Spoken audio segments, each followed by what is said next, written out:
अस्सलामुअलैकुम नाजरीन, प्रोग्राम हकीकत के साथ मैं हूं आपकी मेज़बान इशाल सुलेमान।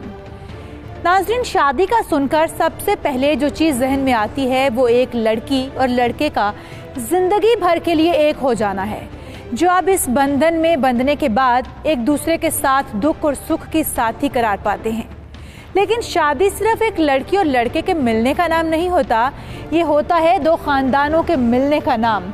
और ख़ानदान तभी मिल पाते हैं जब शादी के दौरान उन्होंने एक दूसरे से कुछ भी ना छुपाया हो, झूठ बोल कर रिश्ता ना किया हो।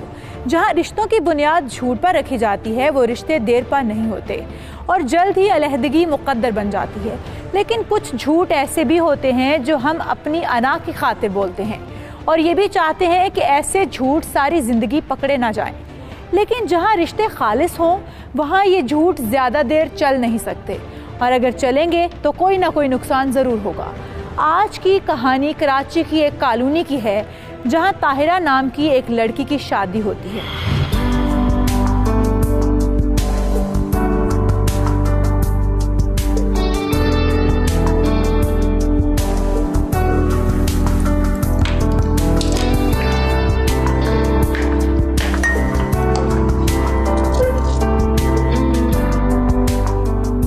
माशाल्लाह, आज तो बहुत प्यारी लग रही है। नई जिंदगी का आगाज जो हुआ है, हम सफर जो मिल गया। वैसे हम कितने दिन के लिए अम्मी की तरफ जा रहे हैं? आज रात रुकेंगे और कल वापस आ जाएंगे। अगर सिर्फ एक रात के लिए जाना है तो इतनी ज्यादा तैयारी क्यों? अरे बाबा, आपको इतना भी नहीं पता कि लड़की जब मायके जाती है तो तैयार होकर जाती है ताकि उसके घर वालों को लगे कि वो अपने ससुराल में बहुत खुश है। क्या मतलब तुम दिखावा कर रही हो? तुम खुश नहीं हो? नहीं, मेरा ये मतलब नहीं है। मैं बहुत खुश हूँ। एक्चुअली अंदर की खुशी को पहनावे के जरिए दिखाना भी जरूरी है। तुम तो बहुत समझदार हो। ये आपके जरा नवाजी है कि आप मुझे इस काबिल समझते हैं, वरना कनीज किस काम की। अच्छा, एक बात कहूँ, बुरा तो नहीं मानोगी? नहीं काशिफ, अब आप मेरे शोहर हैं और मैं आपकी किसी भी बात का बुरा नहीं मानूंगी। आप बोलें। ये ना जेवर उतार कर घर ही रख जाओ। क्यों काशिफ, आप ऐसा क्यों बोल रहे हैं? यार हालात अच्छे नहीं है, हमने रिक्शे पर जाना कोई मसला ना हो जाए। आप बोल तो बिल्कुल ठीक रहे हैं। मैं ये साथ रख लेती हूँ, वहां जाके पहन, रास्ते में पहनना ठीक नहीं है। अरे नहीं, मेरा मतलब है साथ ले जाने की जरूरत ही क्या है? काशिफ, अभी मेरी शादी को 3 दिन हुए हैं और अगर मैं ये सब नहीं पहन कर जाऊंगी तो मेरे अजीज रिश्तेदार क्या समझेंगे कि इसके ससुराल वालों ने सिर्फ दिखावे के लिए इसको दिया था, अब लड़की से जेवर वापस ले लिया है। तो इसमें क्या है, कहने दो। नहीं काशिफ, लड़की की भी कोई इज्जत होती है और उसके वालिदैन की भी, और इन्हीं चीजों से ही इज्जत बनती है। मैं इनके बगैर नहीं जाऊंगी। ठीक है, देख लो, तुमने मेरी पहली ही बात नहीं मानी। काशिफ, मैं आपकी हर बात मानूंगी, लेकिन जहाँ पे इज्जत की बात आएगी वहां मैं कॉम्प्रोमाइज नहीं करूंगी, और इसमें इज्जत आपकी भी है। ठीक है, आ जाओ, मैं तुम्हारा इंतजार कर रहा हूँ।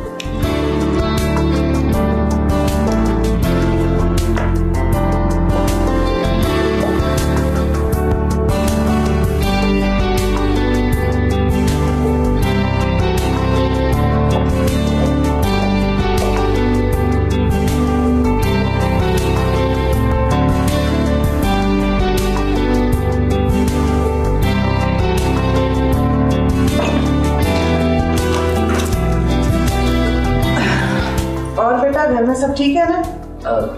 जी माँ जी, सब ठीक है। और तुम खुश हो बेटा? जी अम्मी, मैं बहुत खुश हूँ।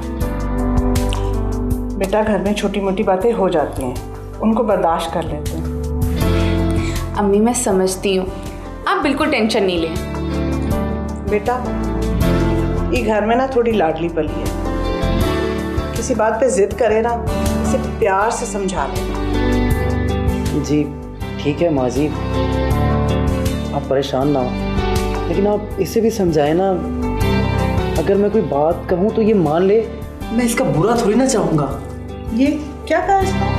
अब देखे ना, मैंने इसको बोला कि जेवर उतार कर घर ही रख दे, तो आपको तो पता है हालात ठीक नहीं है। मम्मी आप भी देखे ना, शादी के बाद पहली बार मायके आ रही थी, अगर कोई देखने के लिए आ जाएगा तो क्या कहेगा। और वैसे भी मैंने इनके कहने पे जेवर उतार कर बैग में रख लिए थे। ये तो कोई बड़ी बात नहीं है, लेकिन ताहिरा बेटा तुम्हें भी शौहर की बात मान लेनी चाहिए, कोई हर्ज नहीं है इसमें। मैं यही तो इसे समझाना चाह रहा था। बेटा बेटी ससुराल में जितना खुश रहे ना, मायके वालों का खून बनता है। और अभी बताया ना कि लाडली है, कुछ दिन खुश रह लेने दो, फिर इसने तुम्हारी बातें तो माननी है। जी ठीक है। अच्छा चलो कुछ लो ना खाओ, तुम तो तकल्लुफ़ ही कर रहे हो। नहीं ऐसी कोई चलो चलो मम्मी ये रात के खाने की जगह बचा रही है। चलो चलो चलो चलो ये लो।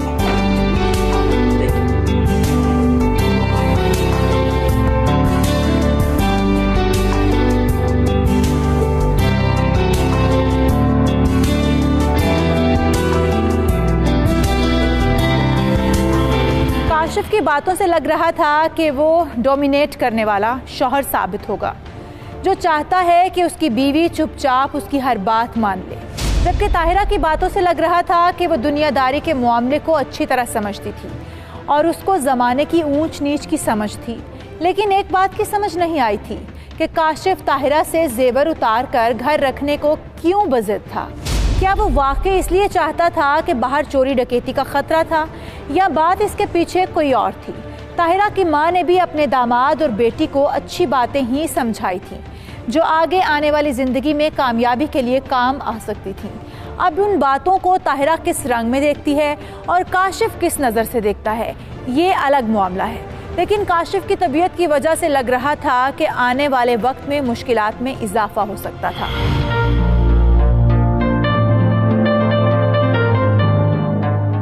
मेरा ख्याल है कि तुम्हें अब अम्मी का हाथ बटाना शुरू कर देना चाहिए। हाँ मैं भी यही सोच रही थी कि वो क्या सोचेंगी कि मेरी बहू को कोई काम नहीं आता।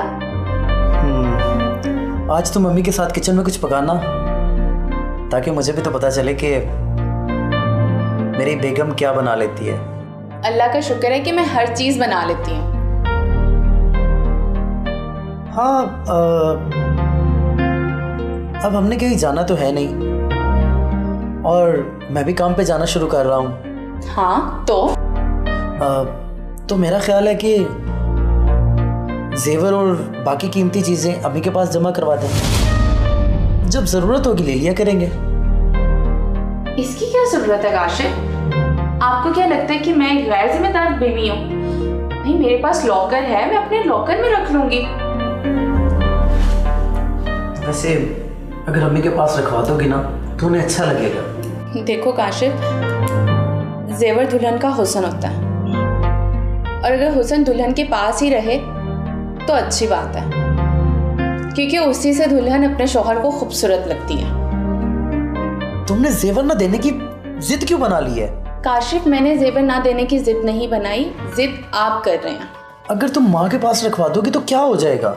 होगा कुछ नहीं काशिफ, बहू होने के नाते एक चीज उन्होंने जब मुझे पहना दी है तो अब ये मेरी मलकियत है, मैं वापस नहीं करूंगी। तुम दूसरी बार मेरी बात नहीं मान रही हो। काशिफ समझ आप नहीं रहे, आप दूसरी बार भी मुझसे जेवर की ही बात पे जिद कर रहे हैं। क्यों? क्योंकि जाने दो।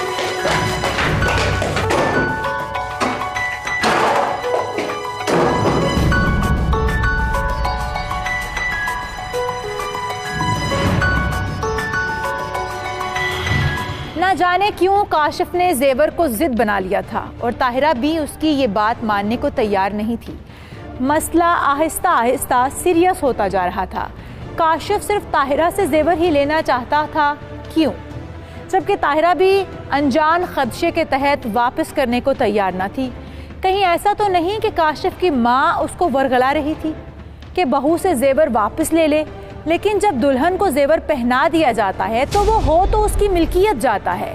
घर में किसी बात का इशू नहीं था सवाए इस जेवर की। लग रहा था कि इस जेवर के पीछे कोई ना कोई कहानी छुपी थी, लेकिन वो कहानी क्या थी इसके बारे अभी से कुछ कहना कबल अज़ वक्त था।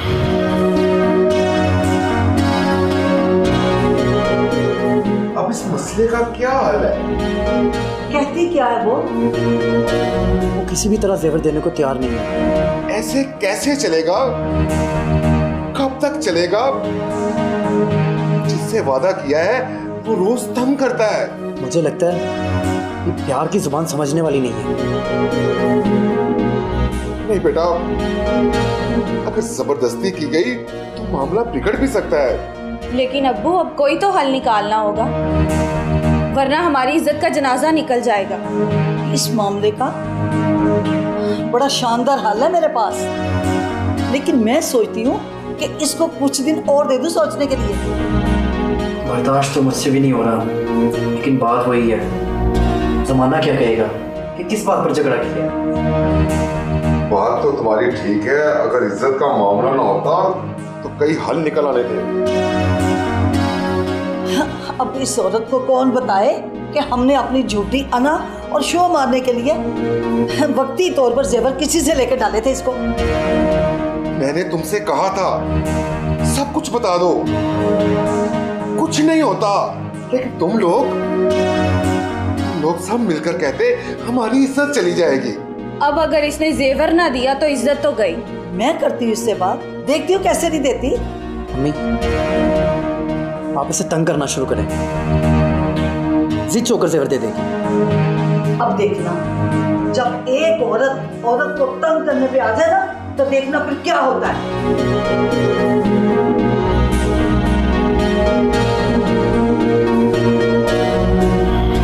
नाजरीन, बात तो खुलकर सामने आई थी कि काशिफ के घर वालों ने जो जेवर ताहिरा को शादी पर पहनाया था वो उनका अपना नहीं था, बल्कि झूठी इज्जत बनाने के लिए वक्ती तौर पर किसी से उधार लेकर पहनाया था, जो काबिल वापसी था। और अब जब ताहिरा जेवर वापस करने से इनकार कर रही थी तो पूरी फैमिली की इज्जत दांव पर लग गई थी। क्या ताहिरा को बताए बिना उससे जेवर निकलवाना आसान होगा? क्या वो अपनी सास की बात को मानकर जेवर वापस करने पर तैयार हो जाएगी? ये हम आपको दिखाएंगे, लेकिन एक शॉर्ट ब्रेक के बाद। हमारे साथ रहिए।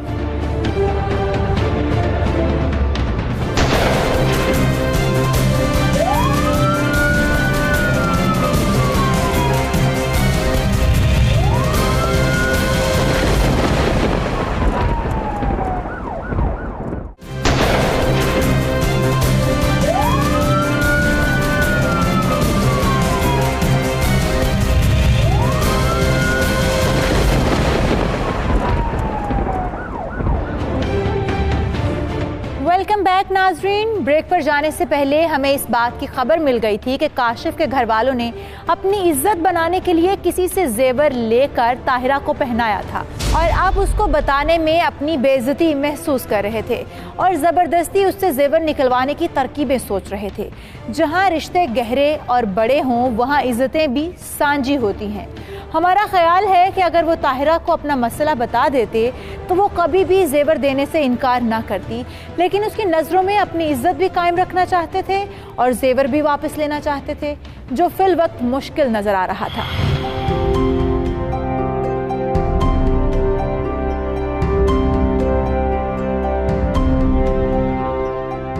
हाय अम्मी, तशरीफ रखें।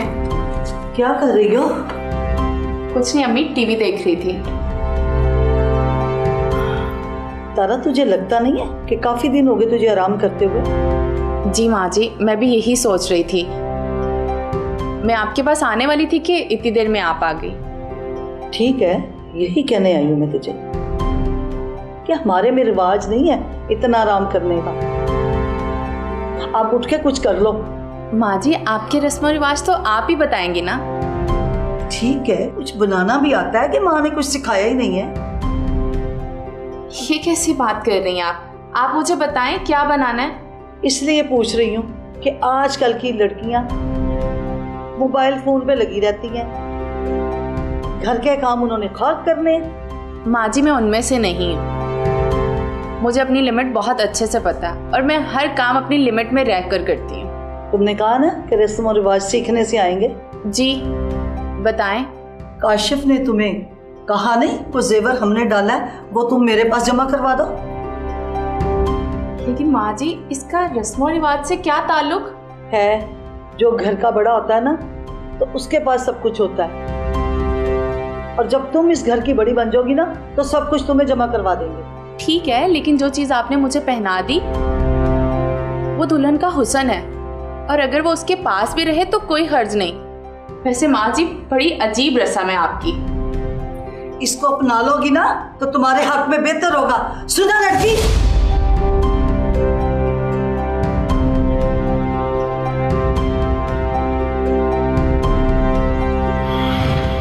ताहिरा से बात मनवाने के लिए सास ने अपना प्रेशर इस्तेमाल किया था, लेकिन ताहिरा ने फिलहाल मानने से इनकार कर दिया था।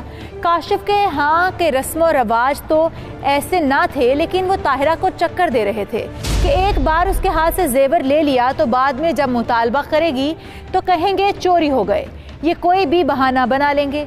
लेकिन किसी भी तरह ताहिरा इस बात पर नहीं आ रही थी। ताहिरा ने इस सूरत हाल से परेशान होकर अपनी माँ से बात करने का फैसला कर लिया था। अब आप ही मुझे बताएं, ऐसी सूरत हाल में मुझे क्या करना चाहिए? अजीब बात है, ये जेवर लेने पर इतना जोर क्यों दे रहे हैं? मामा मुझे लगता है दाल में कुछ काला जरूर है। वो क्या हो सकता है? मामा मुझे लगता है ये मुझसे जेवर लेकर उसको बेच देंगे और उसी पैसों से जरीना की शादी करेंगे।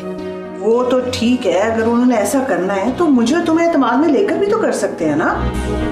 ये बात भी ठीक है। मेरी तो कुछ समझ में नहीं आ रहा। मैं करती हूँ बात सफीना से। आप करके देख लें, लेकिन फायदा नहीं है। वो सब घर वाले मिले हुए हैं, आप किस किस को समझाएंगी?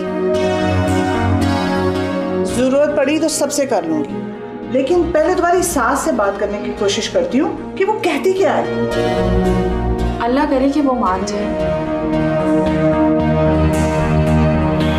बेटी ससुराल के रवैये से मजबूर होकर माँ के पास फरियाद लेकर पहुंची थी। माँ को ये भी एहसास था कि वो बेटी की माँ है, बहुत ज़्यादा बढ़ गई बात तो रिश्ता ही ख़राब ना हो जाए, लेकिन वो अपनी बेटी को बेयारो मददगार भी नहीं छोड़ सकती थी। क्या सफीना को किंजा की बात समझ आने वाली थी? लेकिन वो कैसे समझ सकती थी? उनको तो जेवर वापस करना था, समझना तो ताहिरा की माँ किंजा को ही था।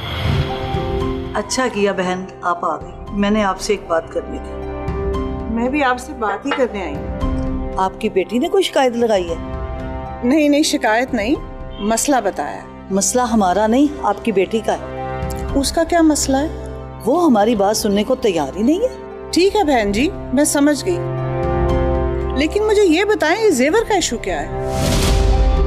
देखिए बहन, हमारे यहाँ रिवाज है, ऐसी कीमती चीजें जो घर के बड़े उनके पास होती है। और घर की बड़ी आप हैं। बिल्कुल ऐसा ही है, ठीक कहा आपने।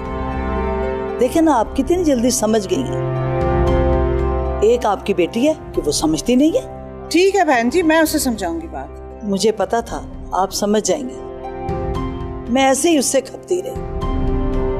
मुझे पता था पहले ही आपसे बात कर लेती। ठीक है, मैं आपकी बात समझ गई। देखिए बहन जी, उसको समझाना कि जो बहू सास की इज्जत करती है ना, वही घर में सुखी रहती है। बहन जी मैंने बोला ना, मैं करती हूँ उससे बात। हाँ कर ले, आपकी भी ना मानी ना तो हम फिर खुद करेंगे। मैं समझ गई, आपको करने की जरूरत नहीं पड़ेगी बहन जी।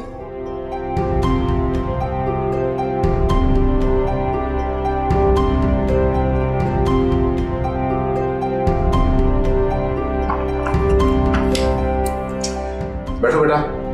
शुक्रिया अब्बू। तुम्हारी माँ ने कुछ कहा नहीं तुमसे? कहा था, लेकिन ये फैसला मेरा जाती है, इसमें मेरी मम्मा का कुछ भी लेना देना नहीं है। भाभी तुम कितनी बदतमीज हो, अपनी माँ की भी बात नहीं मान रही। तमीज तो मेरी माँ ने सिखा रखी है जरीना, इसलिए मैंने सिर्फ और सिर्फ इनकार किया और अपने मुंह से ऐसे अल्फाज नहीं निकाले कि सामने वाले को तकलीफ हो सुनकर। जैसे कि तुमने बोला। तुम्हारे कहने का मतलब है मैं बदतमीज हूँ? मैंने ये तो नहीं कहा। लेकिन तुम्हारे कहने का मतलब तो यही था ना। नक चढ़ी है, अब मेरी बेटी को भी सुनाएगी। अम्मी, आपने जरीना के अल्फाजों पर गौर नहीं किया, आप मुझे कहने चल पड़ी हैं। बात को बढ़ाओ मत। काशिफ, मैं बात को बढ़ा नहीं रही, मुझे समझ आ रही है आप सबको मसला सिर्फ जेवर का है और अब आप इशू कुछ और बना रहे हैं। देखो बेटा, लड़ाई की जरूरत नहीं। तुम अपना जेवर अपनी सास के हवाले कर दो, लड़ाई खत्म। लेकिन क्यों कर दूं? अब वो यही बात तो मुझे समझ नहीं आ रही। कहा ना, ये हमारी रस्म है। तुम कौन होती हो इनकार करने वाली? दे दो।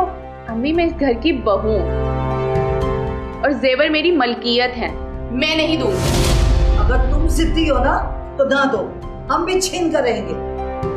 ऐसे कैसे छीन सकते हैं? आवाज को कम रखो वरना तुम्हारे हक में बेहतर नहीं होगा।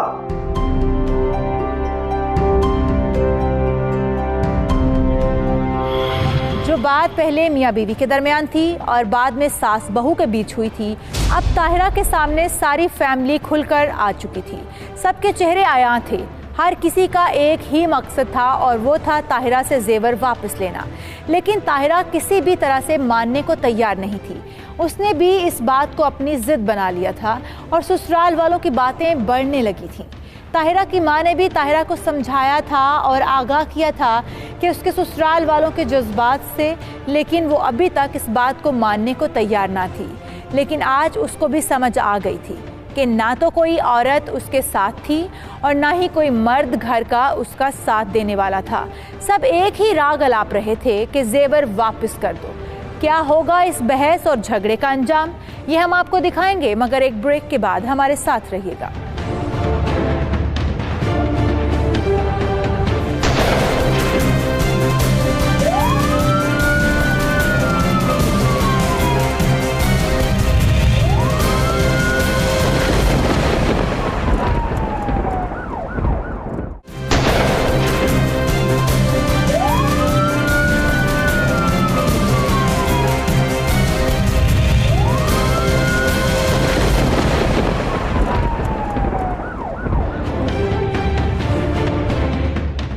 खुशामदीद नाजरीन, ब्रेक पर जाने से पहले हम बात कर रहे थे कि तमाम लोगों के कहने और समझाने के बावजूद ताहिरा किसी भी कीमत पर जेवर वापस करने को तैयार ना थी। लेकिन उसकी ये जिद क्या उसके लिए फ़ायदेमंद थी? एक तरफ उसको ताहिरा की जिद इसलिए कहा जा सकता है कि वो सबकी मर्जी के खिलाफ चल रही थी, लेकिन अगर हकीकत में उसको देखा जाए तो वो राइट पे थी। लेकिन वो किसी भी तरह इस मामले में ससुराल वालों से जीत नहीं सकती थी, क्योंकि उनकी मजबूरी थी कि वो जेवर वापस करने के पाबंद थे। यहाँ जंग थी असूल की और मजबूरी की। मुझे तो ये समझ नहीं आ रही, एक मामूली सी बात पर आप सब लोगों ने इतना बड़ा झगड़ा शुरू कर दिया। झगड़ा हमने शुरू नहीं किया। जब आपने अपनी बेटी से कहा भी है तो फिर इसने कहना नहीं माना। मैंने इसको फौरन हाँ करने को नहीं कहा था। मैंने कहा था कि इनकी बात पर गौर करे और जल्द फैसला करके आपके हवाले कर दे। आपकी बात बिल्कुल ठीक है बहन जी, लेकिन आपकी बेटी भी तो घर के रूल फॉलो नहीं कर रही। आगे भी तो चलना है ना। मुझे तो आप पर अफसोस है भाई जी, आप मर्द होकर इस बात को हल करने के बजाय इसका हिस्सा है। इसमें मर्द औरत का क्या चक्कर हुआ? बात है रस्म रिवाज की। पूरे पाकिस्तान में ऐसा तो ना रस्म है ना तो कोई रिवाज है, ये सब कुछ आप ही के घर में। मुझे तो पता नहीं चल रहा कि इसके पीछे का असल मकसद क्या है। खास ये आपको ऐसा लग रहा है बहन जी? ऐसी कोई बात नहीं। आप भी अपनी बेटी की तरह ही बातें करती हैं। हल तो कोई नहीं निकाला। मैं तो हल निकाल ही दूंगी सफीना बहन, क्योंकि बेटी जो बसानी है। लेकिन आप लोगों ने साथ चलने वाली बात नहीं। शुरू दिन से आप जेवर के पीछे ही हैं। अल्लाह जाने कौन सा अनोखा जेवर डाल दिया आपने अपनी बहू को। अगर इसने पहले दिन ही बात मान ली होती तो नौबत यहाँ तक ना आती। आज ये मैं किस्सा खत्म करके जा रही हूँ। उम्मीद करती हूँ आइंदा कुछ ऐसा नहीं। बहन जी, इसके अलावा और कोई मसला है ही नहीं। चलो बेटा, जो तुम्हारे ससुराल वालों ने तुम्हें जेवर डाला ना, ला के उनके हवाले करो। चलो शाबाश, जाओ। जी अम्मी।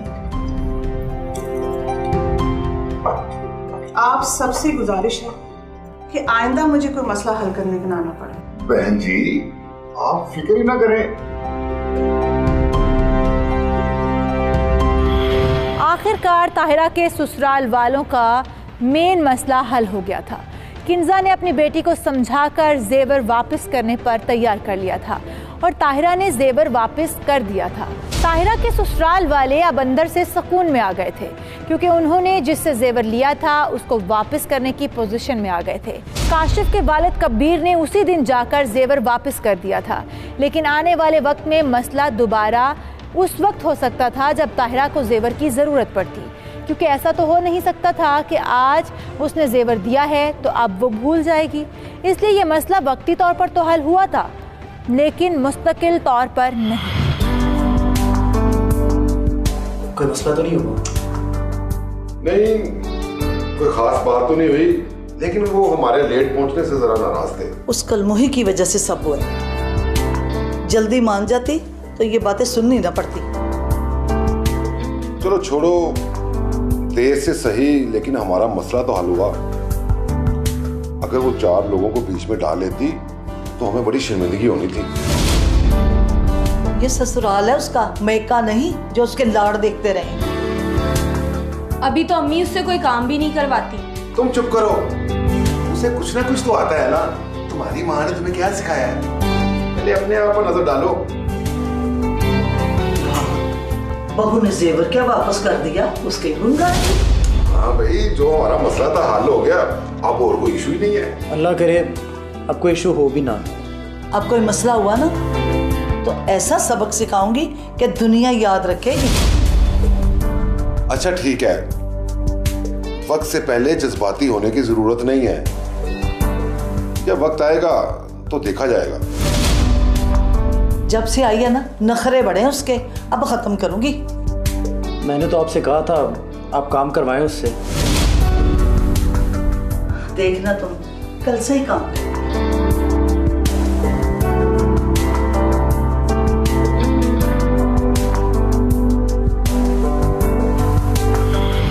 ससुराल वालों के अंदर से ससुराली जज्बा कम नहीं हो रहा था, खासकर सास और नंद का गुस्सा जा नहीं रहा था। कबीर थोड़ा सा बदल गया था क्योंकि उसको लग रहा था कि मेन इशू ख़त्म हो गया है, लेकिन बाकी लोगों को ताहिरा की तरफ से मिलने वाले जवाबों की तकलीफ थी। उधर ताहिरा को इस बात का पता चल गया था कि जेवर वक्ती तौर पर लेकर उसको टाला गया है। अब ये बात आगे क्या रंग पकड़ने वाली थी कोई नहीं जानता था। क्या ताहिरा सुनकर खामोश हो जाएगी या अपनी माँ से डिस्कस करेगी, और अगर इसकी माँ को पता चलता है तो उसका रिएक्शन क्या होगा?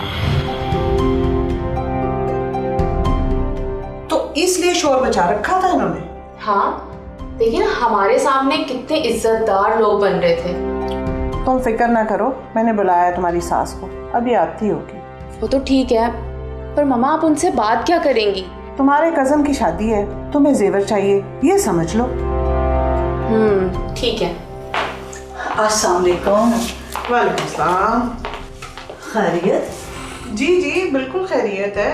मैं आई थी ताहिरा के कजन की शादी है 3 दिन बाद, मैंने कहा इससे तैयारी का कह दी। शादी?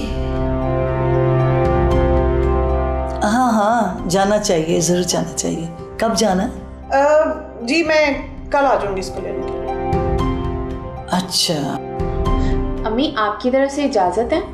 हाँ बेटा, शादी ब्याह से रोका थोड़ी जा सकता है।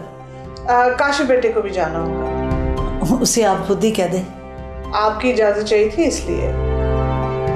और हाँ, एक जरूरी बात, इसको जेवर दे दीजिएगा 2-3 दिन के लिए, आते वापस जमा करवा दे। जेवर?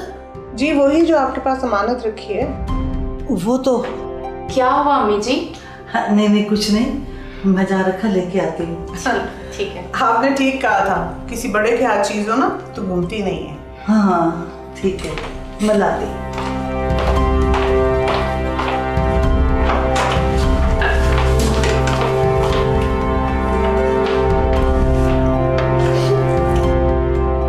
कैसा कमाल का आइडिया ना, कर दिया ना परेशान। अब देखते हैं जेवर लेके कहाँ से आती हैं ये। ऐसे लोगों को इनके हथियारों से मारना चाहिए। ये बात तो आपने बिल्कुल सही बोली है।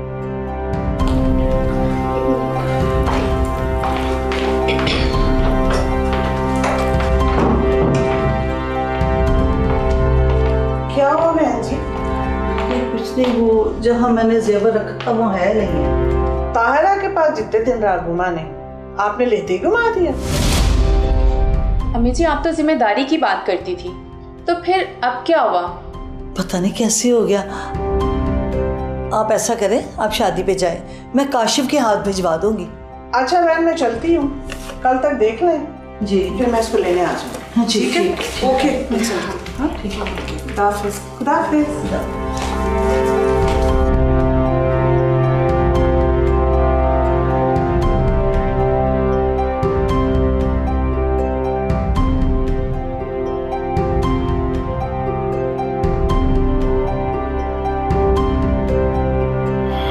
ताहिरा की मां ने ताहिरा की सास सफीना पर एक कारी ज़र्ब लगाई थी और अब उसको फौरी तौर पर कोई जवाब मिल नहीं रहा था। जेवर अचानक गुम तो हो नहीं सकता था। ये ताहिरा का भी सवाल था और उसकी मां का भी। इस सवाल और डिमांड के बाद ताहिरा के ससुराल वाले और भी परेशान हो गए थे और उनको अपनी इज्जत की कश्ती डूबती हुई नजर आने लगी थी। लेकिन उनको अपनी इज्जत बचानी थी और सच को छुपाना था। झूठी अना की खातिर वो किस हद तक जा सकते थे, ये भी आप देख लीजिए।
किचन में काम करते हुए चूल्हे से आग लगने की वजह से जलकर मर गई थी और ससुराल वाले उसको बचाने की बजाय एक दूसरे को बचाने में लगे रहे। लेकिन आग खुद तो लग नहीं सकती थी या खुद लगी थी। अगर खुद भी लगी थी तो भी ससुराल में से किसी ने ना खुद बचाने की कोशिश की थी और ना ही किसी को आवाज दी थी, यानी जलकर मरती हुई ताहिरा का तमाशा देखते रहे। ये एक हादसा था या कत्ल, इस राज से पर्दा उठाएंगे लेकिन एक ब्रेक के बाद।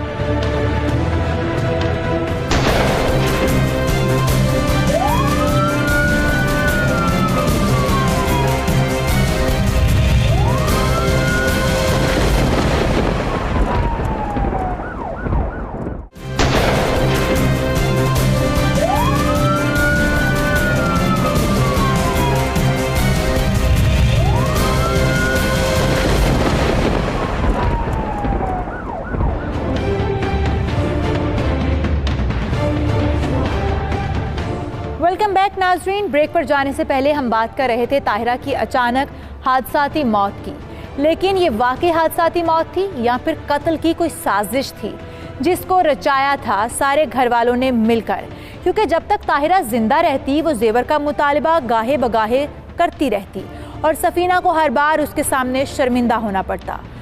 बस इस शर्मिंदगी से बचने के लिए भी इस खेल को खेला जा सकता था, लेकिन ना तो कोई इस बात का गवाह था और ना ही कोई सबूत, इसलिए इस पर अभी से कुछ कहना इल्ज़ाम तराशी हो सकती है।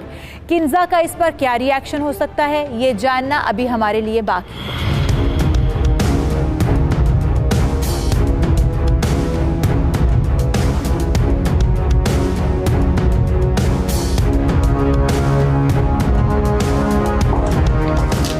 सर, हाँ दिलदार बोलो।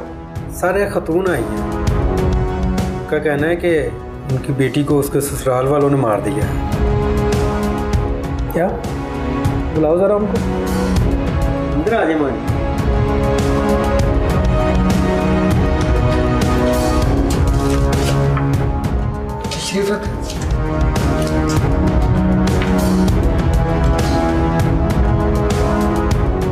ये पानी ले।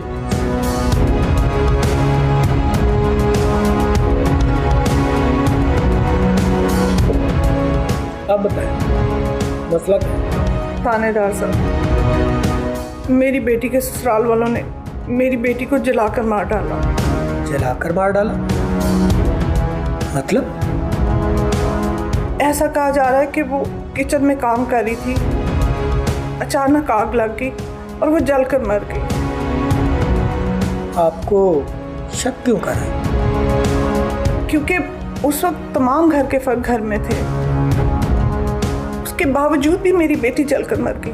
ठीक है, मैं आपकी बात समझ गया, लेकिन इस शक के पीछे बुनियादी वजूहात हैं क्या?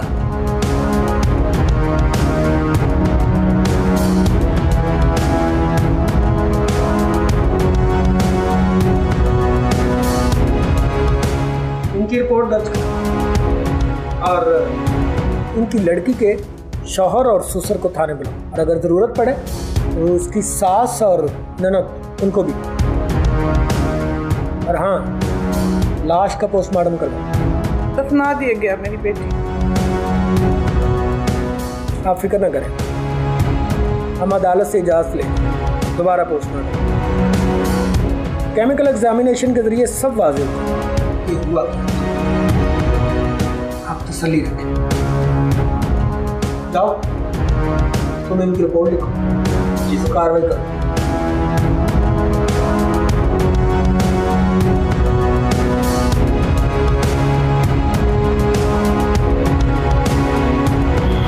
ताहिरा की मां ने कानून का दरवाजा खटखटाया था और ताहिरा के ससुराल वालों के खिलाफ एफआईआर दर्ज करवा दी थी। सब इंस्पेक्टर ने किंजा की बात को सीरियस लिया था और एएसआई को रिपोर्ट दर्ज करने का कहकर खुद अदालत से कब्र कुशाई की इजाज़त भी ले ली थी और लाश को निकालकर पोस्टमार्टम रिपोर्ट के लिए भी डॉक्टरों के हवाले कर दिया गया था। अब जल्द ही इस बात का पता चलने वाला था कि ताहिरा खुद जली थी या जबरदस्ती जलाया गया था। उधर काशिफ और उसके वालिद कबीर को थाने बुला लिया गया था। एक बात याद रखना कि हमने मारते हुए इस बात का बिल्कुल ध्यान नहीं रखना कि बाप के सामने बेटे को मार पड़ेगी या बेटे के सामने बाप को। अब ये तुम लोगों ने तय करना कि मार खानी है या मार खाए बगैर बताना है। बोलो, बताना क्या है जी? यही कि अपनी बीवी को मारा कैसे?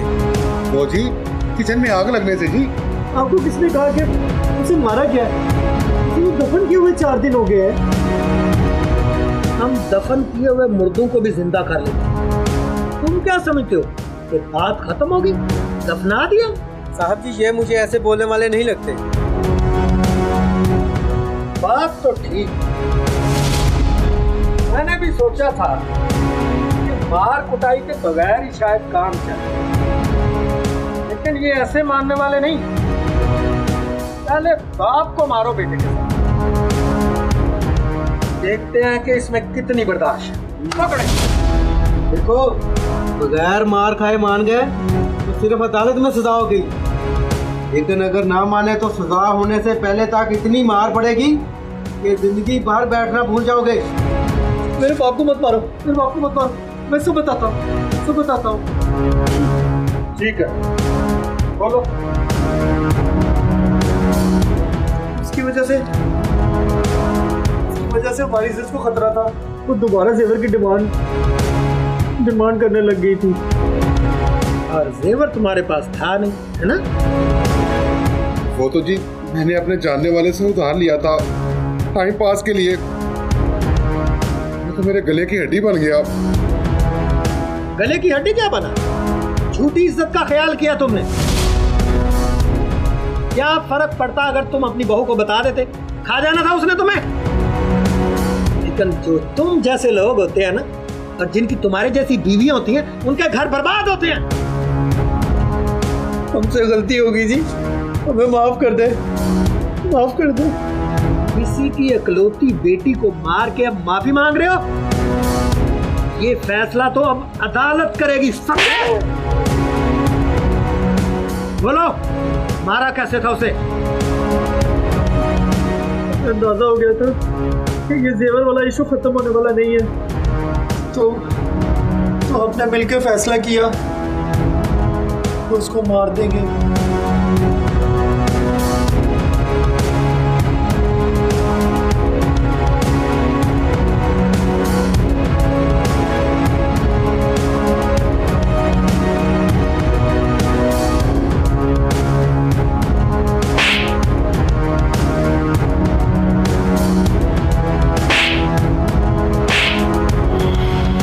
तफ्तीश करने का हर बार जल्दी काम कर गया था और मार के डर से काशिफ और उसके बाप ने फौरी कबूल कर लिया कि उन्होंने ही ताहिरा को कत्ल किया था। यानी ताहिरा जलकर नहीं मरी थी बल्कि उसको जलाया गया था। इसकी वजह भी वही उधार लिया हुआ जेवर और ससुराल की झूठी इज्जत और अना ही निकली। ताहिरा जैसी सुगड़ और बाअदब बहू को सिर्फ जेवर के राज को छुपाने के लिए मार दिया गया। एतराफ़ जुर्म के बाद कोई बात बाकी न रह जाती थी, लेकिन सब इंस्पेक्टर जानना चाहता था कि उन्होंने अपनी बहू को मारा कैसे। पर्दा उठने ही वाला था। अब मुझे इसका हल कुछ समझ में नहीं आ रहा। अगर इस मसले को हल करना है तो मुझे फिर दोबारा रज़ाक भाई की मदद करनी पड़ेगी कि 2-4 दिन के लिए जेवर दे दो। ऐसे थोड़ी रोज मांगते फिरेंगे। तो कह देते हैं हमने बेच दिया। नहीं नहीं, ऐसे कैसे मुमकिन हो सकता है? इसका मतलब है कि तुम्हारी माँ झूठी साबित हो गई। किसी तरह तो इस अजाब से जान छुड़वाने की कोशिश करनी होगी। जान छुड़ाने से मेरे जहन में एक बात आई है। वो क्या? इसका काम तमाम कर देते हैं। नहीं है, वजह क्या होगी? कैसे मुमकिन है? किचन में तो उसने काम करना शुरू कर दिया, तो चूल्हे से आग लगना कौन सी मुश्किल बात है? लेकिन आग लगेगी कैसे? वो तुम मुझ पे छोड़ दो। सफीना बेगम, अगर वो बच गई तो पूरी फैमिली को जेल जाना पड़ेगा। देखें, आप फिक्र ना करें, मैंने कोई कच्ची गोलियां नहीं खेली।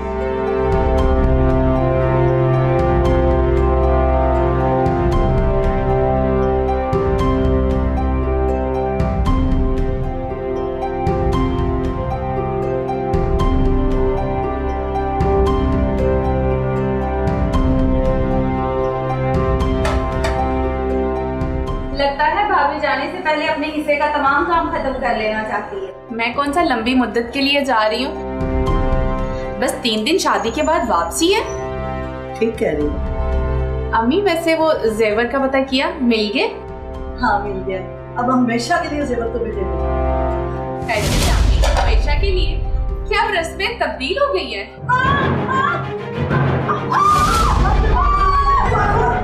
मत करो।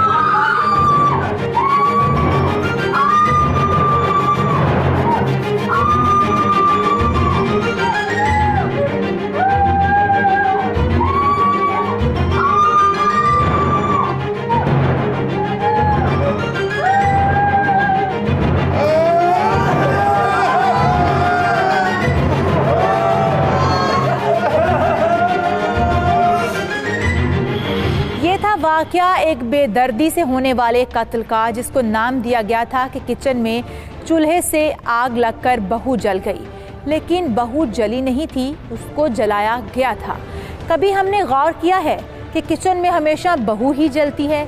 कभी सास नहीं जली, कभी बेटी नहीं जली, शौहर नहीं जला, बहू ही जलती है। और इस किस्से में भी बहू ही जल गई थी। लेकिन कत्ल की इस साजिश को वक्त पर ही बेनकाब कर दिया गया था। शादी के बंधन में बंध कर खुशियों के साथ ससुराल आने वाली ताहिरा बिल्कुल भी नहीं जानती थी कि उसकी ज़िंदगी संवरने नहीं, ख़त्म होने जा रही है। बस सारा किस्सा झूठी इज्जत का था। अगर उसको बहू के साथ डिस्कस कर लिया जाता तो कुछ भी ना होता। लेकिन हम एशियाई लोगों की अना और हमारी नाक जो हमें जीने नहीं देती, और कभी कभी उसकी वजह से हम दूसरों की जान ले लेते हैं। आज की कहानी यहाँ ख़त्म होती है, लेकिन जाने से पहले ये कहानी अल्लाह करे आखिरी ही हो। अपना और अपने रिश्तों का ख्याल रखिए और अपनी मेज़बान इशाल सुलेमान को टीम हकीकत के साथ दीजिए इजाज़त। अल्लाह निगहबान।